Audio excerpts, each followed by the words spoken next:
NIKI de Saint-Phal, Sun God, 1983. The Sun God was the very first work in the Stuart Collection. NIKI has always worked in these bright, wonderful colors and making creatures of the world in a fanciful kind of way.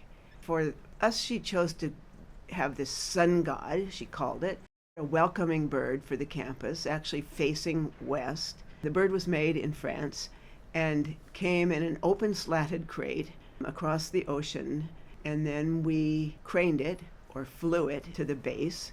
Since nothing like this had ever happened on campus before, I was quite nervous about the response.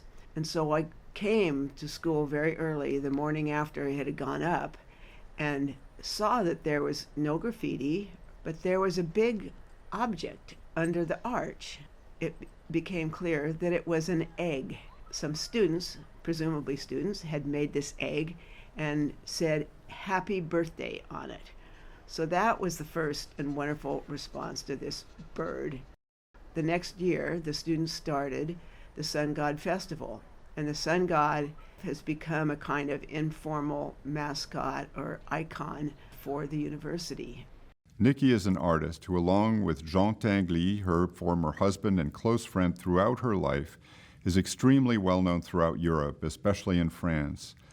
This is NIKI's first major work commissioned in the United States, and the two of them actually collaborated on the design of the pedestal, now covered with wildly growing vines. NIKI moved to San Diego in the 1990s, partly because of the weather and because of her problems with rheumatoid arthritis. This piece was not fabricated by her. Her model was precisely enlarged by Robert Aligon, a well-known fabricator, who also worked for Miro and for Picasso. The bird is made of fiberglass with a steel structure inside. It was originally painted with a gel coat, a catalyzed paint in many colors, exactly replicating a 1/5 scale plaster model that NIKI painted in tempera. The crown is covered in gold leaf. Robert Irwin, 2 running violet V forms, 1983. Robert Irwin began as a painter and began to look at his paintings thinking about the frame and thinking about where the paintings were placed. He worked on different projects where he used scrims to change the configuration of a room. He was one of the early California artists who became known as a light and space artist. Irwin, when he began as an artist in the late 1950s, early 1960s, was an abstract expressionist painter, and that evolved through a series of methodical, deliberate, highly considered steps into a practice by the late 1970s, when I first encountered it, essentially that amounted to a kind of absence, spaces devoid of the expectations we bring to works of art. He developed his paintings step by step until they began to interact with and consider and invite the presence of the space that they were in, more and more until he eliminated the presence of the painting or the object itself completely. It forced viewers to attune themselves to a kind of attentiveness that you're not used to when you're looking at art. Then he developed this into something that he took out into the world, and that's what this piece from the mid-1980s is. It is entirely conditioned by your own perception. You, the unique individual, have a sense that you at the moment are perceiving this environment in a way that it is right now and is different from the way it's ever been perceived by anyone else, because it's so much subject to its environment and the singularities of the weather, the shade, the light, the sun, the wind, the trees, the sound of the space around you, and a sense of touch. People change their mind about this work sometimes. One actually staff member, a planner, told me that it had become her favorite work because it had no beginning and no end. It was different every time she saw it, and she found it interesting time after time. This work is artwork about paying attention. If you pay attention, you really discover multiple levels of meaning and experience and a life of this work. Richard Fleischner, La Jolla Project, 1984. Richard Fleischner is an artist who really thinks about creating a sense of place. My sense of Richard's work is that it's essentially intuitive and at the same time based on geometry and mathematical relationships. La Jolla Project is based on alignments of stone elements, their placement in relation to each other, and the undulations of the land and placement of trees. He looks at the relationship of the human body to this much larger space that's kind of in between architecture and landscape. The work is as much about the spaces in between as it is about the geometries of the stones themselves. When you walk through the space, you are aware of different views and aware of different perspectives, and this work does consist of columns and connections with those columns. They're all a human scale that is derived from two sizes of stone. Richard was inspired playing with his kids with blocks. People like to sit on them, study, read, contemplate.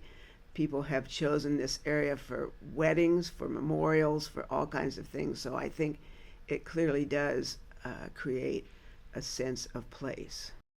Fleischner was very involved in the life of the natural stone, its honed surfaces and the way it darkens when it rains. The honed surfaces retain the traces of saw cuts. There's a modular proportion to every block dimension, length to width to depth. There is one exception, the massive round table that is an intentional reference to Brancusi. Important to Richard Fleischner was what he called critical distance, being able to stand back and let the material be what it wants to be and the place be what it is. Let the stone be the stone. The site was and remains a modified place with an old asphalt road meandering through it, preserved as part of the art, and several axes determined by trees and the openings between them. All of this is integrated into the work. Terry Allen, Trees, 1986. When I first asked Terry to come to the university and think about a project for the Stuart Collection, he said, "Mary, when I go outdoors, I don't want to look at art. I want to look at nature." And I kept urging him, and he came up finally with 3 wonderful ideas. We chose this idea of the singing, talking trees. So Terry chose 3 trees that he liked the shape of. These trees had been cut down by the university to make room for more buildings. We had them creosoted like telephone poles, and then he covered them with this protective lead skin. You don't necessarily notice the Terry Allen trees as you're walking through the grove because they look kind of like the other trees. Terry planted these trees back into the grove where a tree had fallen, and then he gave them a new life by wiring 2 of them for sound. Paducah is rarely made by ducks, but it does attract them. The surprise recognition call is very personal. So that there's the music tree, and then there's the poems and stories tree. And then he invited friends and artists and writers and musicians to contribute to the trees. So we have everything from a song by David Byrne of the Talking Heads. We have William Wiley, important painter, singing Ghost Riders in the Sky. There are silences between the various songs or poems or stories. So you might come upon them and just go by them without ever hearing or noticing them. The library was expanded at one point in the 1990s. Originally, the silent tree was off to the side, and as part of this reconfiguration of the library, it had to be removed and then relocated.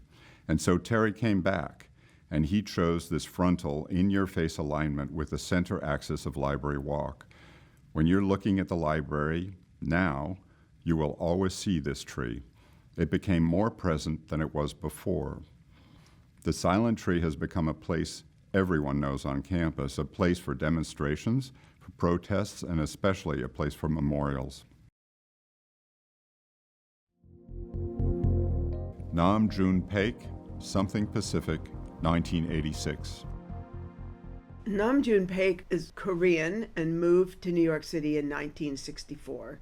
He is known widely as the grandfather of video art. He's an artist who uses TVs as his medium. He made all kinds of things with television sets. He seemed the really perfect artist to think about something for the media center, where people are studying television. He could comment on television in our world.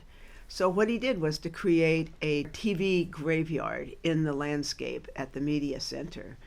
This work is not in the tradition of public art. It is a comment on the kind of public art that's sort of the general on the horseback. He has taken a small museum reproduction of the Rodin thinker, staring into what was, in 1986, the smallest existing television set. You have a Japanese Buddha that he didn't make, staring into a television. There are these other two Buddhas, bronze Buddhas, that he did make. One he calls an E.T. Buddha, and the other one he calls a Samurai Buddha, staring into these sort of falling apart television sets. The work was completed in conjunction with an event here at the university called the Pacific Rim Festival, and present here at the event was John Cage, the magnificent modern composer, and Alan Caprow, who was here on the faculty and was a great artist who essentially invented the notion of performance art. Since it was the Pacific Rim Festival, and we were sort of talking about the Pacific and the Pacific Rim, I idly said, well, how about something Pacific? Meaning, how about a title that has something to do with the Pacific? And Nam June said, yes, that's it, something Pacific. And it always served for me as an example of how this artist and many artists see and use what's at hand, identify things rather than inventing them, take what's around and see it differently. Ian Hamilton Finlay, UNDA, 1987. Ian Hamilton Finlay was a Scottish poet known mostly for his concrete poetry, where the look of the poem on the page is very important to understanding the actual poem. The UCSD has a great collection of poetry in its library, and he seemed an important artist to bring. He began making sculpture as a way of putting language into the landscape. You come up on this place and you're looking across the field at the Pacific Ocean, and these 5 stones are lined up with the same word repeated, except each one is different. Each one has different associations. Many different things come out of this simple idea and configuration of words that uses the wave symbol passing through the word, essentially recreating the shape and rhythm of the movement of the natural wave. The text exists as its own thing, like sculpture, in this case negative, carved into something, and irrespective of the words being unspooled. Text for its own sake, not necessarily always signifying some other thing. The carving is monumental, precise, in a deep V section like the Roman U, and it follows the topography of the stone. They're rough quarried stones into which this text has been very carefully carved. So you have the wave word in stone with the wave sign, and then you have the actual wave of the ocean beyond. These things are all tied together in this kind of conceptual puzzle that you can engage or not. You could just sit on these stones and watch man at play or women at play, or you could watch the spectacle of nature, the sunset, and not think about these things. But the intellectual, the sort of key is that the intellectual person or the educated person who knows Latin will think about what this all means and try to make these connections. Bruce Nauman, Vices and Virtues, 1988. Bruce Nauman's Vices and Virtues surrounds the top of the Powell Structures Engineering Lab. It's in 7-foot-tall letters. Each word is in 2 colors of neon. There are 7 vices and 7 virtues. The vices are written in italic or slanted letters, the virtues in vertical letters. The vices flash sequentially, counterclockwise around the building every 2.5 seconds. Every 3 seconds, the virtues go on, go off, etc. From time to time, all the vices are on for 10 seconds, and all the virtues are on. From time to time, everything is on. What this produces is all possible illuminations of superimposed and adjacently lit words. You have all these different combinations of words acting together as colors and as abstractions, both visual and moral. It's a very active and constantly entertaining experience. It lights up the plaza and landscape around it. It begins as the sun goes down and is on for several hours depending on the time of year until about 10 or 11 o'clock at night. The work was originally proposed for the Manda Weiss Theater building at the south end of campus. When we went to present this idea to the theater department, there was quite a bit of doubt and resistance to the notion of the vices and virtues surrounding their building, along with a lot of resistance and concern in the surrounding bedroom community of La Jolla. A city council member held a press conference saying, "This will cause all kinds of trouble and incite infidelity in the community, and how dare the University of California do such a thing?" Lee Rudy, then Dean of Engineering, proposed this building, the PAIK Structures Testing Lab, as a possible site, and it turned out to be a perfect site. You can see the piece, actually, through the clear story of this purely functional building. When you're inside the building, you can look up in this vast space and see the letters backwards, flashing around. At some points, they seem like simply designs in bright color. And from everywhere you can read the text as ideas in all their manifold juxtapositions. Bruce Nauman, when he finally saw it installed, felt that it worked much better on this building, unencumbered by associations with theater.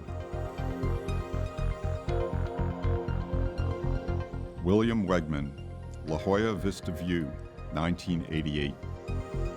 Bill Wegman is mostly known for his very funny and quite beautiful photographs where he uses his Weimar in various poses, but he is also a really interesting painter and draftsman.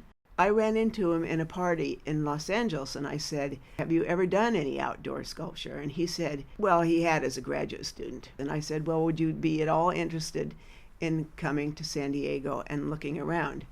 At the Stuart Collection, we like to think of artists that have not necessarily had any experience in public art. We walked around and got to the southern end of the campus. There was a hill looking out over all of this condo and commercial development. And he thought, this is kind of interesting. And maybe he would make a parody of a road sign scenic overlook. So then we went around to all the parks in San Diego and checked out what their qualities were and what the physical attributes of those things were. The bronze plaque has depicted on it exactly what you're looking at, but it's what you were looking at in 1986. And since then, of course, there's been a whole lot of development. So it becomes a kind of time marker of what this used to look like. It's now developed, and through that development, the greenery has come up. It's prettier and more natural looking than the panoramic drawing depicts. Unexpectedly, this piece has a positive side to it. It's not just this straightforward irony. It has evolved into something that seems more positive. And yet, there's a greater irony in that all the greenery you see is artificially watered. Almost all of the new vegetation you see from this overlook is watered by California's great reservoir, the Sierra Snowpack, which is disappearing faster year by year. The place itself has also evolved as a kind of amenity for the several buildings that are now adjacent to it. It is used in practical ways by people every day.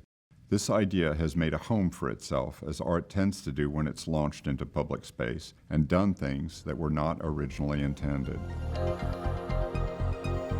Jackie Ferrara, Terrace, 1991. The Jackie Ferrara Terrace came about when the School of Medicine was planning these two major buildings.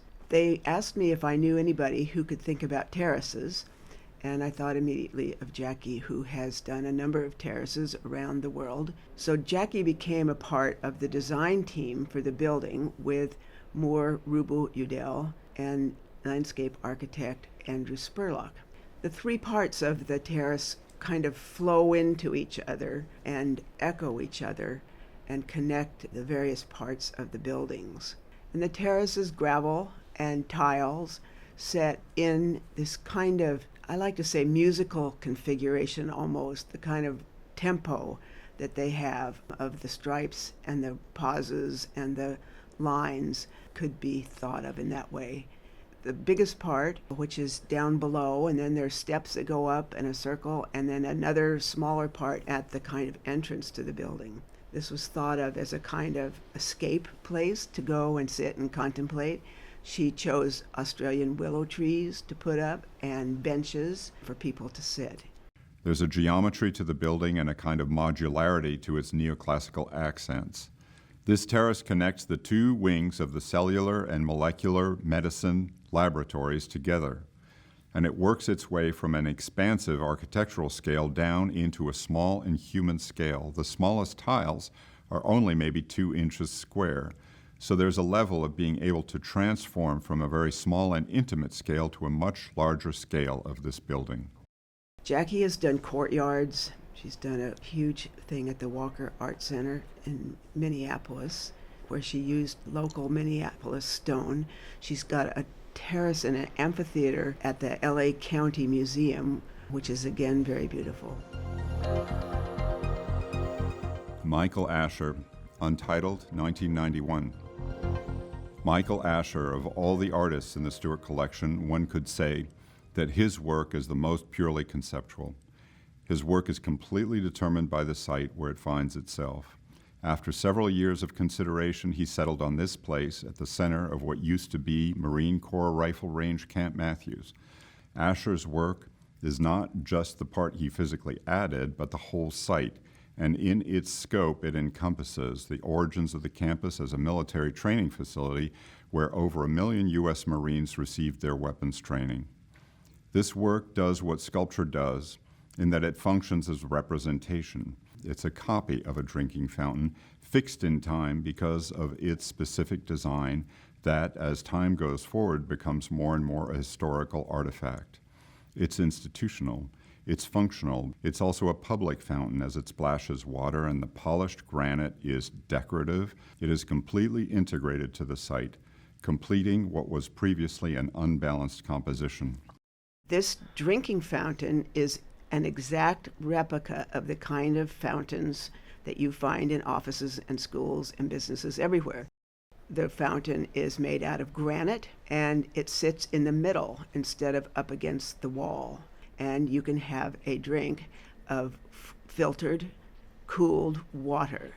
So this work becomes art by virtue of its placement and virtue of its material, and mostly by its relationship to the flag and the stone. Many people have a drink out of this fountain without realizing that it's art, but if you think about it, it is an odd placement, and if you think about why it might be out there, you might discover more than you had initially known. Part of what art is about is the act of discovery, and here there's much to discover. He was commissioned across the world, but his interventions were mostly always temporary, and they remain only as documentation and ideas. His legacy is very much alive, but this is his only permanent public installation. Alexis Smith, Snake Path, 1992. Alexis Smith lives in Los Angeles and thinks about cultural myths and how they affect our lives today. She had made a big, beautiful collage for the lobby of the Brooklyn Museum of Art in New York that was 60 feet wide by 20 feet high. And it pictured a snake coming down out of the mountains and kind of becoming a road through the orange groves of Southern California. And so we went to the library to look at the model for the expansion of the library. And there was this slope going up to the library. And she said, why don't we make a real snake path going up to the library? The serpent of knowledge from the Garden of Eden. You can see its great head as it points its tongue toward the library at the top. And then as you walk down, you discover right away that this is not your normal path. It's raised, it's sort of crowned like a snake back. It's an unusual path. And then you come across the little garden at the top, a Garden of Eden with forbidden fruit, the fig, there's a pomegranate, there's a date palm, and there's an apple tree. And then the bench on the inside has the quotation from Thomas Gray about ignorance is bliss, 'tis folly to be wise. And then you can walk on down and you encounter a book, a very large book. It turns out to be Milton's Paradise Lost. And then this quotation on the front of the book that is And wilt thou not be loath to leave this paradise, but shalt possess a paradise within thee happier far? This sort of sets up the metaphor for the university as paradise. But like Adam and Eve, once you get your knowledge, you have to go out beyond the Garden of Eden and into the world. And a project of this quality wouldn't have been possible without working hand in hand with designer and fabricator. In this case, Andrew Spurlock, a widely respected landscape architect, and Glazer Tile Company. They worked very closely with Alexis in the making of this piece. Jenny Holzer, Green Table, 1992. Jenny Holzer is another artist in the Stuart Collection who works with language and thinks about language and its effect. Jenny has used her writings in conjunction with architecture and with furniture. She wanted to make a table, the mother of all tables, and cover it like a tattooed lady with these writings. The idea of a table is where you come for nourishment, where you come to negotiate, where you come to study. This could be used as a desk. It's a table, a very large table. The presence of these words carved in this permanent material of granite has a message of authority. It's telling you to think something. There's a sense of, this is the way things are. It has a sense of defining things, and it's natural to have the reaction of, well, how come this person gets to tell me what's what when it comes to this or that topic? Why can't I?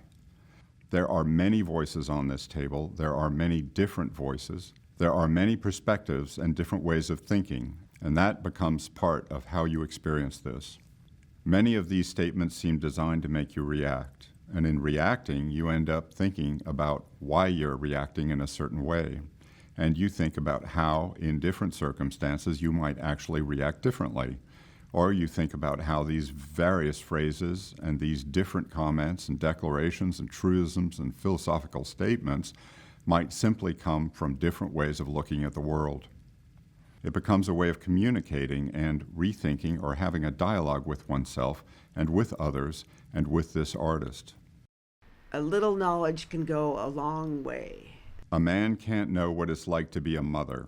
A lot of professionals are crackpots. A positive attitude makes all the difference in the world. A sense of timing is the mark of genius. A sincere effort is all you can ask. Elizabeth Murray, Red Shoe, 1996. Elizabeth Murray was one of America's great painters. Her paintings became more and more sculptural, and we asked her if she would like to come think about making an actual sculpture for the campus, and she said she was willing to give it a try. She chose this grove on the edge of campus because the scale of it is smaller than lots of others. It's never been watered regularly, so these trees are smaller. And she liked that idea because it could make something feel bigger in the grove. Elizabeth has been highly influenced by Disney films, fairy tales. She uses everyday objects. Shoes are an element for her. A shoe is something that we all know. It references not only the old woman who lived in the shoe, especially in this kind of fantastical form with this yellow lace running down out of the eyelet, but it's running to the edge of the campus where there are cars, zooming by all the time, and you find shoes occasionally, or one shoe, a shoe, by the side of the road. And it causes one to wonder, where's the other one? So you're sort of inclined to figure out some kind of narrative. And this shoe that she made out of wood is climbable. Children can climb up into and discover how it was made, or just fool around. It's up on its toe with these wooden forms, sort of jewel-like forms, that are spitting out from under it as it runs along. This was a sort of natural evolution in Elizabeth's work. As her paintings became more and more dimensional, they wanted to literally escape the wall. This work is the farthest she ever went toward sculpture, and it gave her reason to turn back to painting. It was an experiment, and she was a tough critic of her own work. Elizabeth was a wonderfully direct and fearless artist, and this sculpture with its surrounding rocks, as she called them, has a sense of fragility and of being handmade that is unique to the collection. Kiki Smith, Standing, 1998. Kiki Smith was thinking about the body, something that we all share, and how that kind of influences our life and our thinking. She did not want a place that was front and center. She wanted something that you kind of had to discover. She decided that she would like to put the figure on a tree. So she stands on this tree trunk, which has the markings in it of the beetle trails, which is probably what killed it. So you have this kind of memento mori of that, but they also look like arteries or capillaries or veins, as do the roots of the tree that go into the water. So there she is on top, this very Madonna-like vulnerable pose, looking very dignified, obviously a woman, but not sexual in any way, with the water coming up through the tree and coming out her hands and going back to the earth and circulating. One of the great things that happened as soon as she went up and went on is that the birds come and drink out of her hands. She has on her bodice or her chest little objects. What they are is small cast starfish. This took so long to do that Kiki had started thinking more about celestial happenings and the sky than she was thinking about the body. And she had decided she wanted to connect her to the sky. So these little starfish are placed in the shape of the constellation Virgo, which Kiki says she had seen as a woman pouring water from a big urn. Kiki talks about her work as being sculpture about the body, but experiencing the body from the inside, as opposed to the traditional way it's experienced in sculpture from the outside. She uses all manner of different materials, and she's always working. Her whole life is about creating art, and everything she does is involved in it. Kiki just has art running in her veins. John Baldessari, Read, Write, Think, Dream, 2001. John Baldessari is internationally renowned as a conceptual artist and a teacher. And he'd been thinking about Ghiberti's bronze doors in Florence that tell Bible stories in high relief, teaching the moral lessons of the day.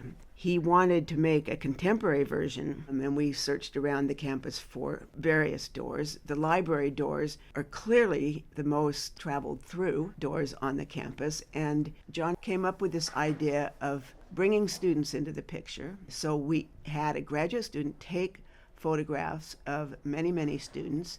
Then John chose the ones that he wanted to put in the windows, standing like caryatids, holding up the building, like Greek columns. And then when you go inside, you cross through the doors, which are red, yellow, blue, the primary colors. And as they open, you get orange and green, the secondary colors.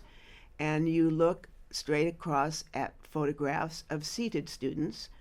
And then there could be real students sitting on the benches, beautiful benches made by Roy McMakin, another UCSD grad who's become an important artist. Now on your left is a mural of pens and pencils, the instruments of learning. And above the door on the left there is a small image of a computer, another instrument of learning. Then if you turn around and look through the palm trees, windows, doors, and walk through there, you will see a mural of the ocean with surfers, where we are here in San Diego, but also the world beyond San Diego. And the whole entrance of the building at night looks so different because of this piece. You see it from the inside, the way you see stained glass, and then from the outside at night, the whole front of the building becomes a kind of animated lantern, especially with the moving back and forth of the doors, the way they change color, and the figures of the students moving in and out in front of and behind their images in the glass facade. Tim Hawkinson, Bear, 2005. Tim Hawkinson is one of the most inventive artists I have ever encountered. So we invited him to come and talk about doing something for the Stuart Collection. And he had been thinking about making an animal out of stones. He decided a bear would be the most stable. Our first job was to find the torso rock. You couldn't choose legs and arms and head until you actually had a torso. It took us just about a year and a half. We drove around, Matthew and I, for a while. Then we hired students to drive around. We negotiated with ranchers and with the PALLE Indians, who turned us on to a place that had been a quarry that they wanted to transform into something else. And there was the big stone, the torso stone, weighs 217,000 pounds. And it had to be transported from up near PALLE down Interstate 15 on a 18-axle truck with a 4-car police escort in the middle of the night. We then had to figure out how Tim was going to put them together. Then we had to find engineers who were willing to make this bear earthquake-proof. And nothing like this had ever been done before, of course, so that was another challenge. The bear is, again, a very simple idea taken to great extremes. Barbara Kruger, another, 2008. Barbara Kruger is a key member of the group known as the Pictures generation of artists who came up in the 1980s. She began in the graphics and fashion industry, working for Condé Nast. She appropriated imagery, taking existing images and just using them as opposed to creating or inventing them. She engaged these borrowed images with bold, declarative text. Her work uses as its material the imagery that surrounds us all, and its use relates to propaganda as well as to antecedents, like Andy Warhol. It is graphic, arresting, and confrontational. Kruger taught here at UCSD for a time. It was a natural fit for her to look at the new Student Center expansion, the Price Center East, which would soon be filled with and animated by people, because her work is all about the connections between people. So the work comprises several different things. There's this giant wall mural and these 2 clocks. Rectangles are embedded in the concrete floor made of terrazzo in several different colors with quotations from a diversity of thinkers, scientists, and leaders throughout history, from Confucius to Descartes to Virginia Woolf to James Baldwin. Many of the quotes are about knowledge, power, and ignorance. These rectangles are replicated on the wall in a greatly enlarged terrazzo texture, saying, another this and another that, another love, another loss, another idea, another day, another sweater, another time, and so on. You look down at the floor, up at this gigantic mural wall, and at the hundreds of people sitting together and passing through, and there's a sense of every day is indeed the same. The news is constantly being read out, and there's a sameness to it, and we're all in some sense defined by our environment. There's also the evidence that from time to time, in the continual repetition of the day-to-day, events and ideas happen that change things forever. Doho Suh, Fallen Star, 2012. We followed Doho's work for a while before inviting him to the campus. He's thought about how your home is a part of you. He wanted to make this a physical house that had come from afar. People have compared it to The Wizard of Oz and the tornado picking up the house and sending it up into the air. This project, more than any other piece in the Stuart Collection, involved a collaboration of different people and different disciplines. It was an experiment like all the others, but it was the most complicated, the most complex from a standpoint of construction and design. The cottage was built down on Warren Mall where everybody could see it over a period of months, along with a sign showing its eventual resting place. And then one day in November, it was hoisted up to the top of the building. The construction workers, the company that orchestrated the whole thing, Pacific Southwest Structures, were truly brilliant in making this completely unique and intricate thing come off. This artwork does something and exists on different levels in a way that I have never seen. that I think is unique among all works of art in public space, because it is on the one hand so very, very public, way up on top of the building and visible for miles around. And then on the other hand, it has this abrupt and amazing look from directly below, cantilevered out over the side, and then as you get closer to it and go upstairs and go into the garden and go into the house itself, it acquires this very, very personal dimension. The house is very familiar once you're in. It is familiar, but it is not familiar feeling. You have to adjust, just as Doho did when he came here. You have to adjust both mentally and physically, in the case of this house, to your new surroundings. Of course, we had to furnish the house, and it had to have wallpaper. The wallpaper guy was luckily a perfectionist. It's on a tilt, so it was very hard. There's not a plumb line in the whole house. There are comfortable couches and chairs. Everything's scaled down. We found smallish things in thrift shops and around. Some of it is genuine antique, and some of it is not. But it's a mix, like all homes, of various sort of household items, including family photographs, including a television which works. There are clocks that have the correct time. There are lights that come on at night. It does appear that somebody is living there.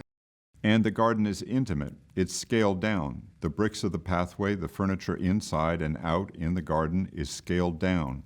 All of the plants are selected because they have smaller leaves and because they can be seen as slightly miniaturized. The house itself is about 80% of full size, so it feels like a full-size house, but it feels like a very, very small house. The door jamb, for instance, is somewhat lower than a normal door jamb. A tall person has to duck when they step inside. Nothing in the house is straight, except for one thing, the chandelier that hangs straight down from the ceiling, which looks, for all the world, like an incredibly, magically levitated chandelier. There were many who said it couldn't be done. How could you possibly do this? But with persistence and the collaboration and cooperation of this whole team, we made it happen. And we think it's an unforgettable one that will be in many people's minds for generations to come. John Luther Adams, The Wind Garden, 2017. John Luther Adams is a composer whose life and work are rooted in the natural world. Unlike all the other artists in the collection, he comes from outside the world of the visual arts. The Wind Garden was the result of an 8-year process of experimentation and invention. It is an aleatory, continually changing landscape extending through the southernmost eucalyptus grove of the campus. There are no recorded or repeating sounds, and everything changes from moment to moment.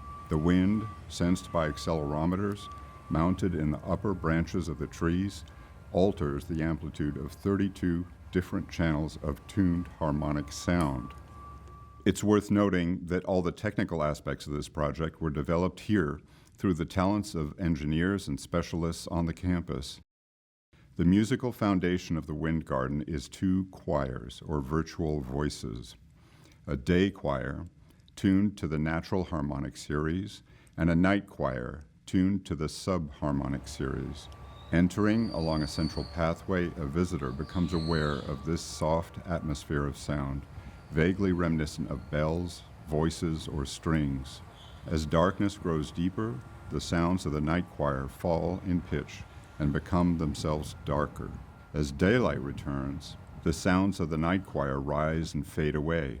In early morning and again around sunset, both choirs are equally present, producing diverse harmonic colors. The rising and falling of these choirs traces the contours of the Earth's daily movements around the sun over the course of a year, conditioned by the wind as it moves through the grove from moment to moment. Being in the Wind Garden is a quiet, contemplative, Zen-like experience. Everyone hears it differently. It's a kind of sanctuary from the hectic day-to-day of work and electronic interruptions. It's difficult to leave, as one always wonders what's coming next. I find it totally enchanting. Mark Bradford, What Hath God Wrought, 2018. Mark Bradford is known mostly for his amazing paintings, which are born out of history. He digs into history to find meaning for today. He is also a crusader for social change through building community projects. A significant one of these is in his home territory of Leimert Park in Los Angeles, where he has created Art and Practice. It's a nonprofit institution committed to supporting the needs of local foster youth and providing the community with access to contemporary art. What Hath God Wrought arose from the story of the Morse code and its relevance to communication today, and the powerful influence of technology and Mark's interest in communication, from maps to telephones and now cell phones. He wanted a transmission tower as high as legally possible, which turns out to be 200 feet, according to the FAA and the Coastal Commission. At the top of the pole is a lantern, which signals in Morse code the words first uttered when the first message went through from Baltimore to Washington, D.C. in 1844. Those words were, "What hath God wrought?" What has communication done to our world? We can't live without our cell phones, but is the internet always a positive force? Indeed, what hath God or man wrought? Today, Mark is a leading American artist whose works are in major museums throughout the world. He represented the USA in the Venice Biennale in 2017. He's widely recognized as a significant force in the art world, and we're thrilled to have his work here.